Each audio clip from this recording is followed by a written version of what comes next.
আসসালামু আলাইকুম দর্শক, শুরু করছি চ্যানেল আই কৃষি সংবাদ। আমি মৃত্তিকা মোস্তফা। এখনকার সংবাদ আয়োজন একই সঙ্গে চ্যানেল আর ইউটিউব চ্যানেল এবং চ্যানেল আর ওটিটি প্ল্যাটফর্ম আই স্ক্রিনে লাইভ স্ট্রিম হচ্ছে। যাচ্ছে বিস্তারিত প্রসঙ্গে।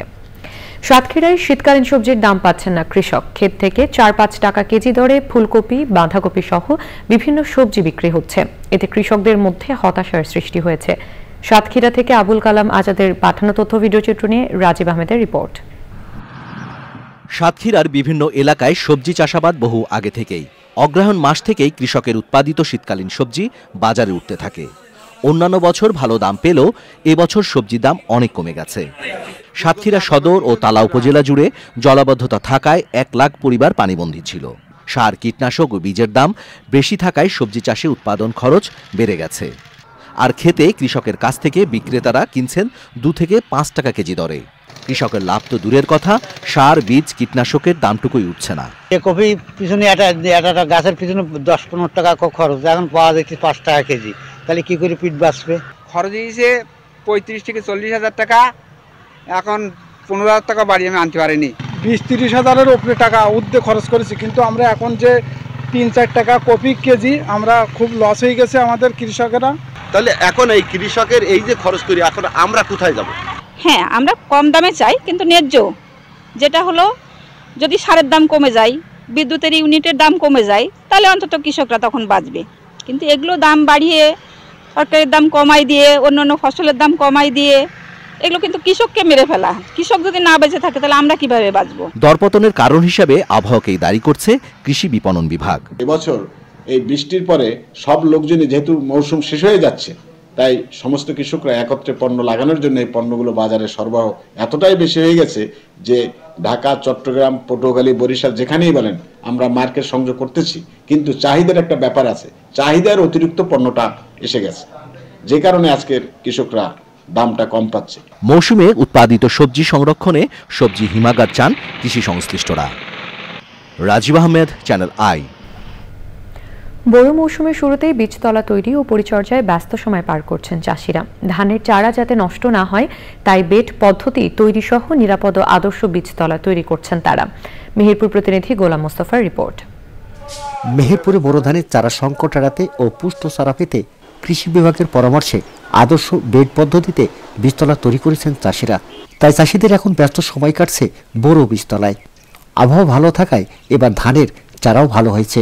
গত বছরে বীজেরও সমস্যা হইল, আবার আবহাওয়া খারাপ ছিল, এই জন্য চারার খুব সমস্যা ছিল। কিন্তু এবছরে চারা এ পর্যন্ত ভালো আছে। কৃষি বিভাগ থেকে আমরা এর আগে চারা দিতাম 1 ঢালা, এখন আমরা কৃষি বিভাগের ইতে থেকে আমরা চারা দিই বেড করি। এতে আমাদের চারা ফলন হয় বেশি, চারা উন্নত হয় বেশি। তবে চাষিরা বড় আবাদের শুরুতেই সার নিয়ে চিন্তিত। ধান লাগাবো 2 বিঘা, তো ধান আগে যদি সার পাবো কিনা, ভরসা যদি কম পাই তাহলে তো আমরা আবার তুলতে পারবো না। এখন যদি সরকার যদি আমাদের একটু সুযোগ সুবিধা করে দিত তাহলে আমরা ধান চাষটা ঠিক মতন করতে পারতাম।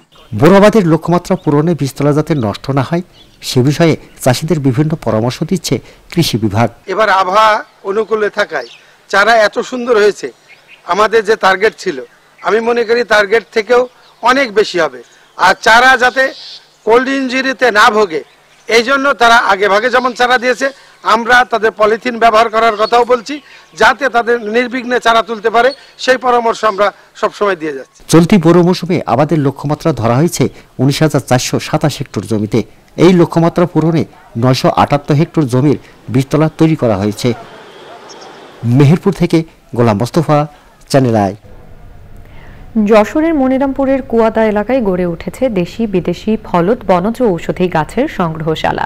এলাকার 100-রও বেশি নার্সারিতে বিক্রি হচ্ছে বিভিন্ন জাতের গাছের রেণু চারা। এর মাধ্যমে এলাকার কয়েকশো বেকার যুবকের কর্মসংস্থান হয়েছে।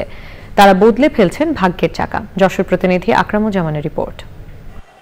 মূল শহর থেকে প্রায় 20 কিলোমিটার দূরে যশোর মনিরামপুর মহাসড়কের দুপাশে হরেক রকমের গাছের চারার বিশাল সংগ্রহশালা। প্রতিটি নার্সারিতে উন্নত জাতের আমজাম, কাঁঠাল ও লিচুর সাথে উৎপাদন হচ্ছে বিভিন্ন ফুল এবং ঔষধি গাছের রেণু চারা।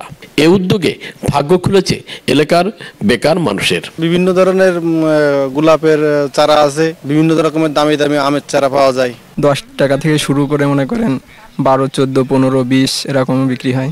ঋণ পাওয়া যায় মানে অল্প ইন্টারেস্টে, তাহলে আমাদের চাষিগুলো মনে করেন চারাগুলো তৈরি করে আপনার সুন্দর একটা মূল্যে বিক্রি করতে পারবে। আমরা যে চারা উৎপাদন করি, আমাদেরকেও সরকার সহযোগিতা করলে আমরা উদ্যোক্তা হিসেবে লাভবান হব। এখানকার চারার মান ভালো হওয়ায় প্রতিদিন বিভিন্ন জেলা থেকে চারা কিনতে আসছেন ব্যবসায়ী ও উদ্যোক্তারা।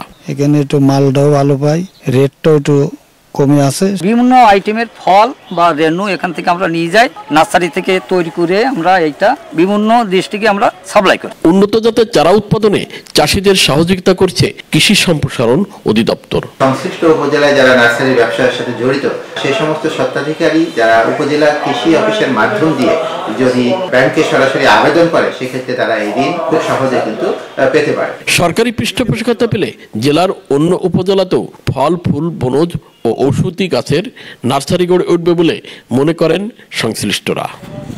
যশোর থেকে আকরামুজ্জামান, চ্যানেল আই। ভোলার মনপুরার মেঘনা নদীর বদনার চরে অবৈধ চাই দিয়ে পাঙ্গাস মাছের পোনা আহরণের লক্ষ্যে কিছু অসাধু জেলে ফাঁদ পেতে পোনা নিধন করছে। গোপন সংবাদের ভিত্তিতে ভোলা জেলা মৎস্য বিভাগ, মনপুরা উপজেলা মৎস্য বিভাগের সহযোগিতায় কোস্টগার্ড তজুমুদ্দিন ও কোস্টগার্ড মনপুরা সমন্বয় অভিযান পরিচালনা করা হয়। জেলা মৎস্য কর্মকর্তা বিশ্বজিৎ কুমার দেব জানান, অভিযান চলাকালে 17টি অবৈধ পাঙ্গাসের পোনা ধরা চাই জব্দ করা হয়। জব্দকৃত চাই বিধি মোতাবেক নষ্ট করা হয়। এ সময় অবৈধ চাইগুলোতে আটকা পড়া প্রায় 25 মণ পাঙ্গাসের পোনা নদীতে অবমুক্ত করা হয়। দর্শক, এই ছিল এখনকার কৃষি সংবাদ। সবাইকে সাথে থাকার জন্য ধন্যবাদ।